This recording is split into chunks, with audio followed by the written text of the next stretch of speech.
Hey guys, today I'm going to show you some quick tips on how I would recommend you go about creating a detailed content outline before you start drafting a blog post or a product page. I think this is easily one of the most important parts of the process when you're making a new page or a new blog post or you're updating an existing URL. And I spend probably more time on this phase than I do on any other, including the keyword research or actually drafting the copy and the final edits and the grabbing the images. I think this is where I recommend you invest the most of your time, because having really good detailed content outlines first is going to make it so much faster later on when you draft your content, and you're going through the edits, because then you don't have to worry about where you need to put all your keywords all the time, or if the information is accurate, or what direction you want to go with the messaging and the value adds, because you really have it all already set out and outlined beforehand. And so this is, again, after you've already done your keyword research, you know your primary keywords, you have an idea of what your secondary and supporting keywords are, and you have a pretty solid understanding of sort of how you should prioritize all those things. So in this example, like I said, we're going to go through best candidate virtual phone number providers. As you can see, I already have my primary keywords written here and my variants, which are the synonyms to your primary keyword that you really should rank for. If you're ranking for your main keyword, you should probably rank right at the top for these as well, simply by including them occasionally throughout your content and your header tags. And so in this case, it'd be virtual number as with a virtual phone number, or service instead of provider. Our secondary words that we found are going to be VoIP number provider and business phone number provider. Supporting being what we took from the Google search results from any words that were bolded with our main keywords. The related search results from the bottom of the Google page and from the Keywords Everywhere tool. And then other being the keywords that were not, bolded in Google, or they didn't pop up in the related keyword searches, but they are going to be a necessary part of the content. So I think that it's possible we could rank for these somewhere on the search results page if we optimize for them just a little bit as well. And just to clarify what I meant with the Keywords Everywhere tool, I'm referring to this right here. People also search for. So normally you can look at the bottom of the Google search results page and you'll see searches related to, but those gives you pretty limited options. So I like to include from our keyword everywhere tool, people also search for. And in cases like this, you'll see this is actually where I pulled most of the competitors that I'll probably use in a post like this. So we got Grasshopper right at the top, Call Hippo and Call 8 are both in there. In a variation of the search that I checked right before this, I saw Mighty Call appear a few times. So just to start things off, I have Grasshopper, Call 8, Call Hippo, and Mighty Call, along with some other related terms like virtual phone system, virtual phone and fax, and those are just some topics I might want to include later on in the content and are worth keeping in mind as I make this outline. So, in addition to that, I'll make some other notes, and this is where I will start doing my research and just seeing. Let's see. I wanted to show you guys an example of this. Like, the page is already ranking towards the top. If I check out what they're doing, I found that they are doing. Yeah, I like a lot of lists like these are starting to do, best for, and they actually give a use case for it. I think that's a really good user experience feature to add in there. So I think that really gives you some more specific details that various readers are going to be looking for. And I like how they put it right at the top here too. So it's, you don't have to scroll through all the content before you get the quick gist. So I would make notes of things like that, and that's just, you can come back to it later. So best use use case list at the top of the page before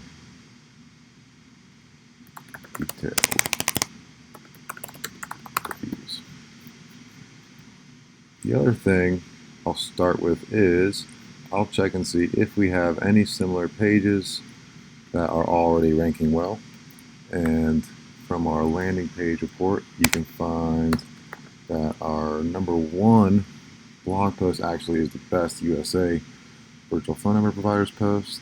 So I'll go ahead and copy that and put it into a separate tab. And then our #2 is best Australia virtual numbers post, which Caroline updated in February, and you can see got a nice boost in the number of leads every month after that, and it's been really consistent with between 1 and 3 new customers off that post every month. So both of those are definitely clear-cut examples of successful posts we have that are going to be very similar to what we're doing here, and I can use these as a starting point for what I want to do. So if I'm just scanning those two real quick, I notice that they both have the same format starting off, which is they have their intro below their H1 tag.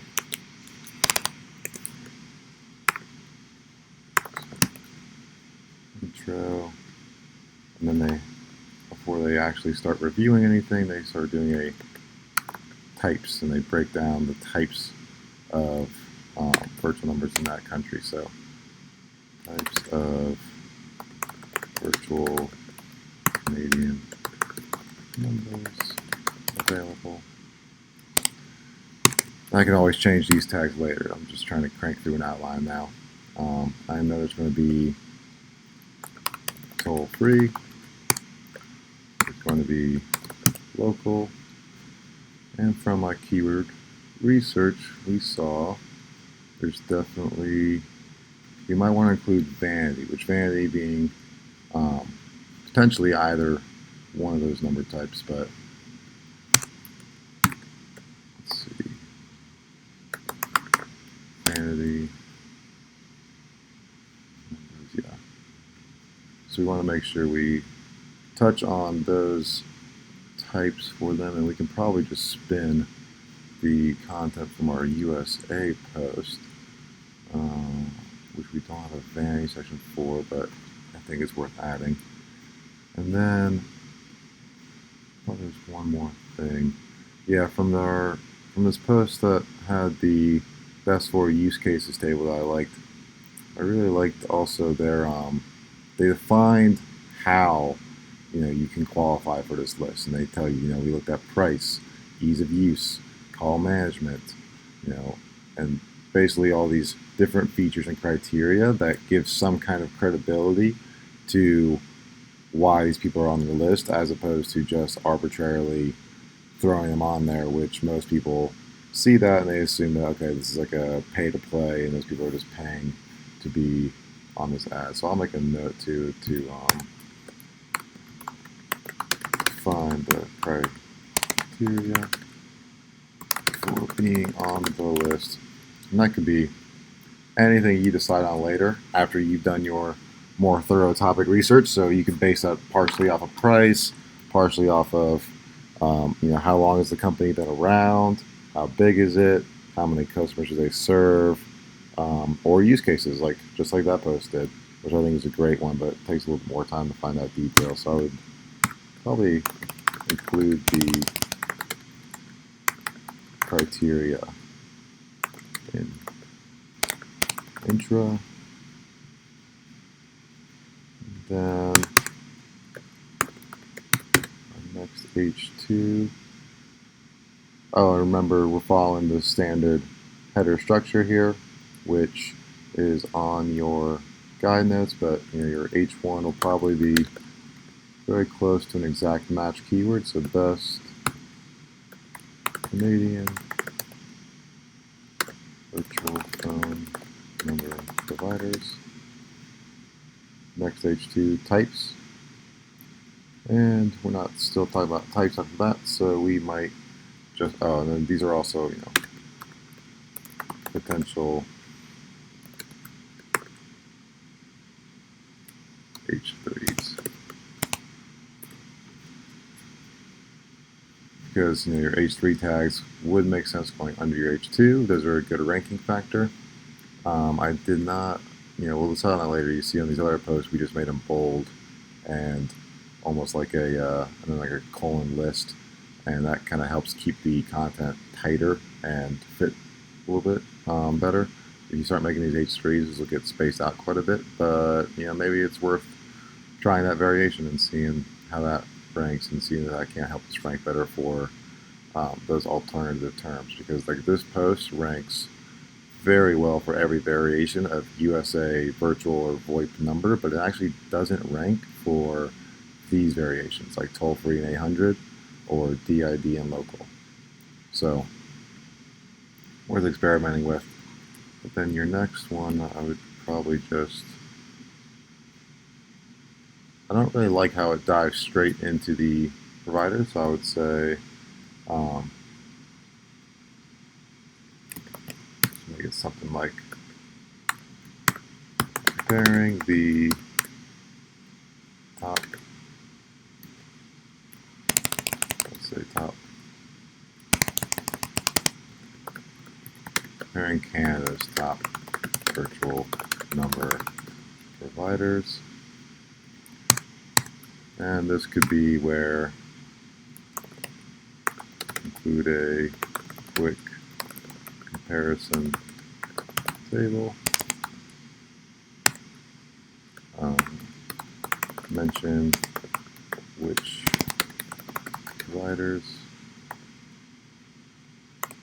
will be included in further detail below.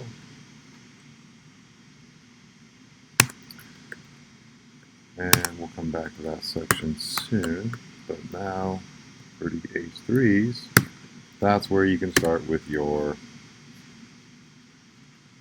people you're going to compare in this post. So let's say Grasshopper. Go ahead and copy a few of these. We know we want Grasshopper, call 8, mighty call, and let's see, is there anybody else from that top of this? Let me check. Oh yeah, call Hippo. Hippo, we can always change the order of these later, but Grasshopper, all these will be probably have a 2 to 3 sentence overview. Mention something complimentary about them, so it doesn't look like we are overly biased as a competitor here. Again, that's going to apply to everybody. And now within our H3s, we can make, how are these breakouts going to be? So before we did service and features, its own H3, and then we got into pricing, and let's see, looks like we broke that out. Yeah. Let's see how the other post written by Fit Small Business does it.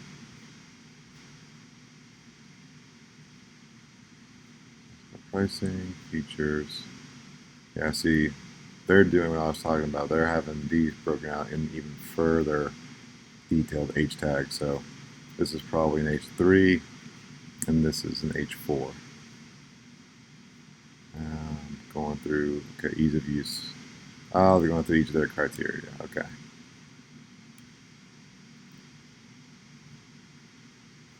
Yeah, it's a little lengthy. But I think a mix of this and our previous post would be pretty interesting. So an idea for that would just be going ahead and doing the features. Let's say pricing, and we'll say maybe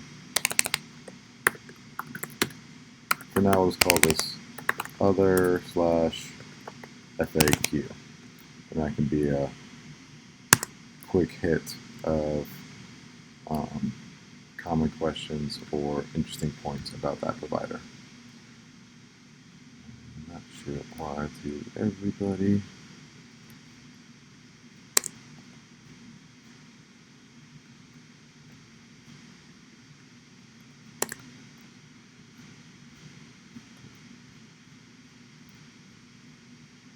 You can see already just by going off of what is already ranking in Google, especially from our own website, I really am not going to have, I have a really good starting place to go as far as just filling in sections. I don't need to think too much about, what kind of info to provide or which competitors to choose. That's already done, and all I need to do is now go to some of these websites and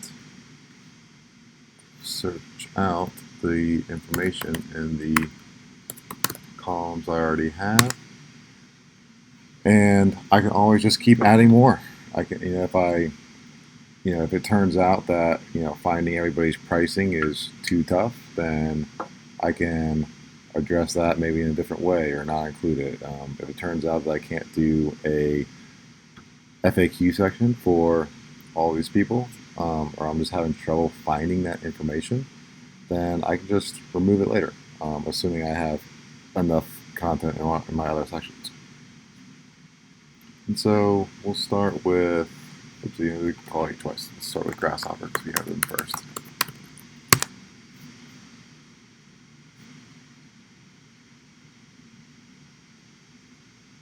Loading. There we go. Alright, so first things first, with Grasshopper, I know they have a pricing table that should show all their features included with it.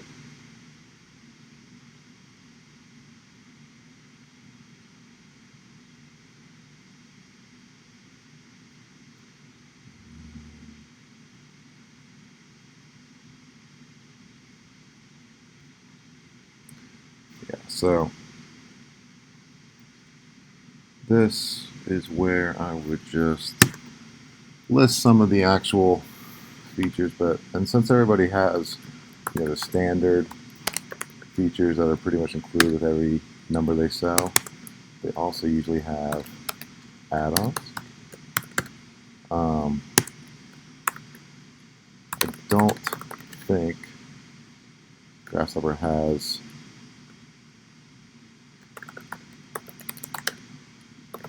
as many of these, or they price extra, but so if I don't find any add-on pricing for any of those, I'll delete that section later. But for standard features, it's worth going ahead and just copying down the main ones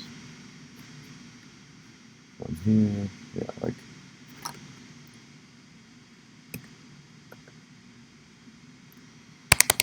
we'll call it standard call forwarding options, SMS / business texting, virtual fax,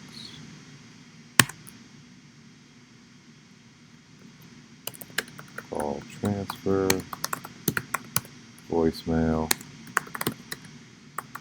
instant greetings, and reader voicemail is probably voicemail transcription.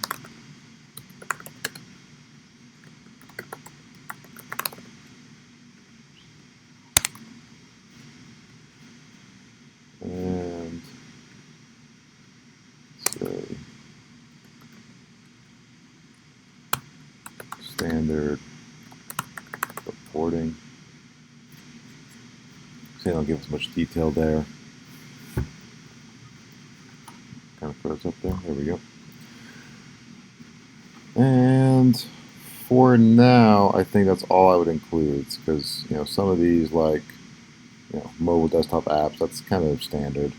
A business phone number, obviously that's what we're buying, that should be included. Incoming call control is really the same as call forwarding and call transfers, so I think that's enough there. And we'll look for add-ons later. Pricing, I can just write in this later, but I can say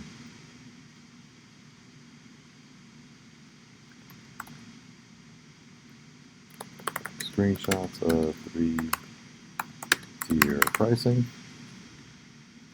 Got 3 options there. And they actually have a new thing called Grasshopper Connect. This is essentially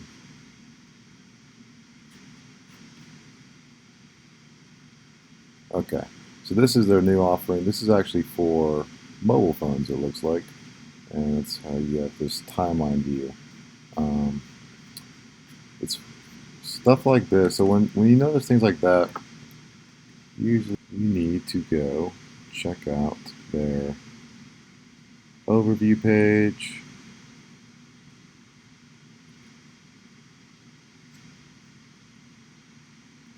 And I would read this and definitely watch any videos they have on it demonstrating it, and make sure you understand the difference between what is the traditional Grasshopper offering and what is this new Grasshopper Connect, because there's got to be some notable differences in that product for them to have a different pricing structure and a whole different category on the website for it. So I'd actually change the feature set. I would say you actually do Grasshopper phone. Actually, we can go standard. Okay, actually, since they don't really have add-on pricing, they can do Grasshopper phone system. And we can do a feature set for Grasshopper Connect.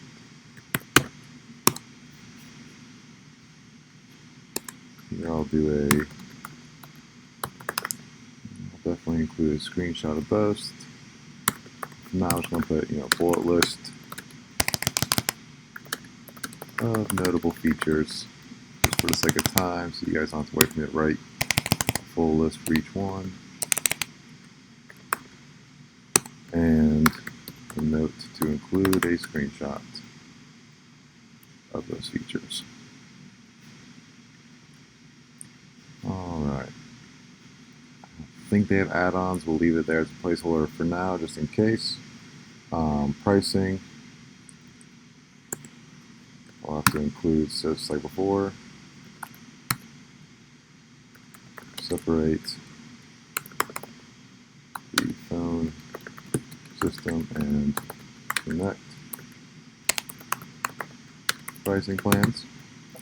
So everything with the Grasshopper is going to be broken out into 2 sections. And then for other and FAQ, this is where I can actually just go check out their FAQs on a few different pages. Let's see. Let's just check their main. What is that? Let's see. In their features, they have toll-free numbers. And that's where we will get some FAQs. Here we go. Is there an extra charge? No. Free to call. Can I send text? Yes. Outbound calls. And I would check through all their different feature pages and see if they have different FAQs around there. Some of those you can just lift off and take and reword for yourself. And this is the part where you would use those topic research options and examples that I have in our guides, where start do a search on Reddit and do a search on Quora for Grasshopper phone systems and see what users are saying. Go to different review sites like GetVoIP and WitchVoIP and whoever else, and sort of see what are the common complaints or what do people like about them, and structure out a common FAQ. So in this case, I know that I'll go ahead and just go off my memory here, but we can fill in more of these later. It would be common things with Grasshopper would be, maybe I should explain more about, let's see, standard versus connect. I could explain what unlimited really means in their pricing plans.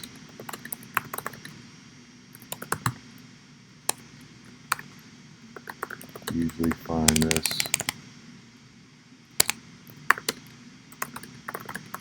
the fair usage policy. If you're not sure what I'm talking about there, I'm talking about everybody who offers unlimited calling like Grasshopper does on their pricing. They can never truly mean unlimited, so there has to be some kind of fair use or maximum use policy in place so that you don't just use up in infinite minutes and cost them an arm and a leg. So, but you see how, let's see, where does this say? I wasn't mentioning over here, but it's all assumed on their pricing. That's all unlimited. And I know a big one from other posts we've done is the can you use Grasshopper for international calls? And let's see. It's actually here. Are international calls included in my unlimited minutes? International calls are not included. International offshore calls are below permanent rates. To enable international calling on your account, please contact our support team, and your rates can be viewed here. So let's definitely view those rates, but already we know you must contact Grasshopper support to enable international calling on your plan. And if you look through some of these rates and compare them to our rates for the same countries, you'll find very expensive international rates compared to alternatives.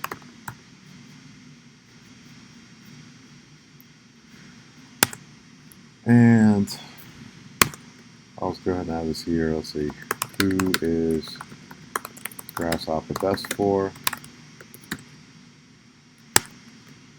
I'll say some options might be, best for people looking for SMS/business texting, which I don't mind giving them credit for that because that's not something that we offer. So since if that's a necessity for whoever's reading this post, then we can't provide it anyway. So there's no harm in giving them credit for something that we can't provide anyway, if that's what the customer needs. We want the people who are going to be very happy and find the solution they're looking for if they sign up with us. We don't want to do any sort of false promising or convince people to try our product if we can easily tell right from the get-go that, oh, okay, they have requirements that we just can't meet. So let's use those any chance as we can to give credit to our alternatives on this list, and that helps us appear less biased as well. I'm also going to say, great for entrepreneurs or 1 to 5 person small business. So again, so now this looks like you're giving them heaps of praise, and that actually is the targeting that Grasshopper is going for, but it's both of those things are the SMS being a feature that we can't offer, and people who are like just entrepreneurs looking for one phone line, occasionally forwarding to their cell phone.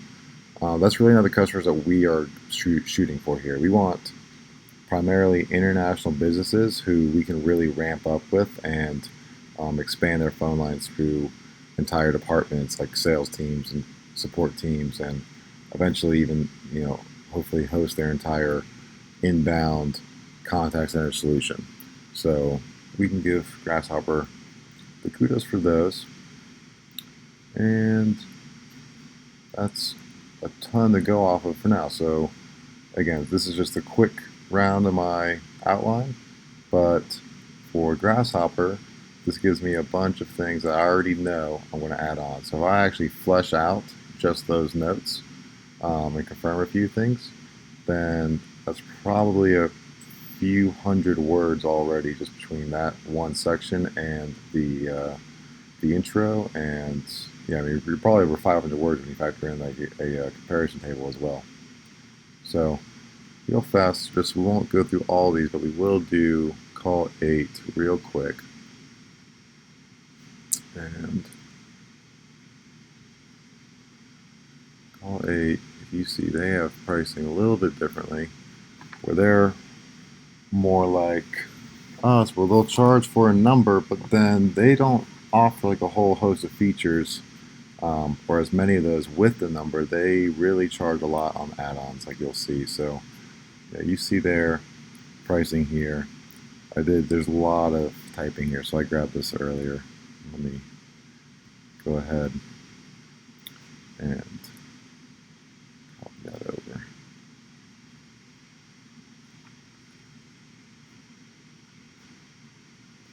So I'm going to call 8 tab. Go through their website for a while. You'll find that they charge for, they have this regular or standard toll-free, $2 setup, $2 monthly. But then right away they have these repeaters and vanity and premium at $5 plus, $5 plus, and $25 plus. That's a little bit vague, so if you actually click on any of these, you'll find that they all take you to the same place, which is loading.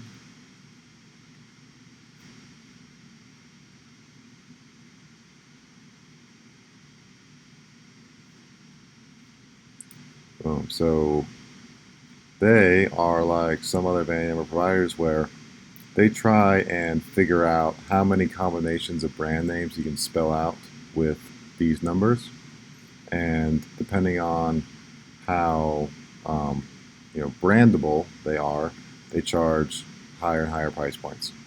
And so if you look at their price ranges, you can actually filter it by that, and they go as high, they say 150 plus, and just on the first result here, I can see what we got several in the 300s, and let's see.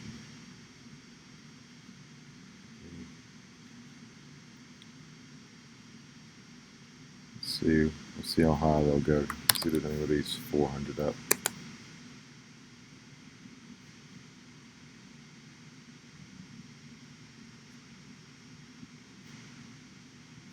No. This was their vanity number section. Maybe just a little while ago I saw, oh, there it is, 355. Yeah, 353. Yeah, so, I did find it earlier. I know I found a 450 option, but I'll double check that. Let's see, double check this, but check. But you'll see, so I explain how they price these things and what their definitions are. But then I explain sort of how the pricing is different for all those. Just some quick bullet points. And on the vanity and repeater numbers, I definitely want to include a screenshot of this screen right here. So to give people an idea of what we're referring to when we mention that. And then their call rates, those were what are displayed. Let's see if we can go to rates. They show you that monthly pricing on these numbers. And you check out their per minute rates. And again, make sure you read these and make sure you understand exactly what they're referring to. They're not super specific about what the setup is here, but it's implied that this is the rate for an inbound call to one of these numbers if you're forwarding it to, a U.S. landline or North American landline or cell phone. So you can finish that here, which once you do the comparison later, you'll find that is quite expensive. And then it has some offshore surcharges. I have a note in there for that. And let me make sure I make a note to include a screenshot later. I didn't really have anything for FAQs on them. I couldn't find anybody asking a lot of questions about them on Reddit or Quora. They don't have a very useful FAQ section themselves. So I would look through a little bit more thoroughly before I call a day on that one. But if they don't have anything worth clarifying, then I don't have to have an FAQ section for every single competitor there. But that's like two quick examples of the notes you can take on the first round of these competitors. I would do the same thing for Mighty Call and Call Hippo. And then after all your competitor notes are done, make a quick note for, there's really probably nothing else to do there besides H2 of your, say, common term we use be which, say, Canadian virtual number service is best for your business. Lots of variants of our keywords in there. And then closing thoughts, request for feedback, and any final CTAs you might want. And so again, we didn't go through every competitor here just for the sake of keeping this video somewhat manageably brief, but you get the idea how just with, I can't see a timing on how long we've been going, but maybe at the most 30 minutes. So I did some of this research off the recording, but with about 30 minutes I found my structure of the post just by copying posts that are already ranking and ones that we've done that are similar in the past, and doing some competitor research grabbing the sections I want to from each competitor, and before I go, all in on making these super detailed notes for every single person's, what they say on their website and all the different pricing plans, just getting some basic notes down first, and then now I can run back through and add more and more detail to each one. And I'm probably close to halfway done through this outline already. And the more detailed it is, the faster my final drafts will be. But that's just a quick example of a best of post outline. I will have some more examples recorded up soon. If you have any requests for the types or examples you want to see, just let me know, and I'll make sure that's next on the queue. Thanks.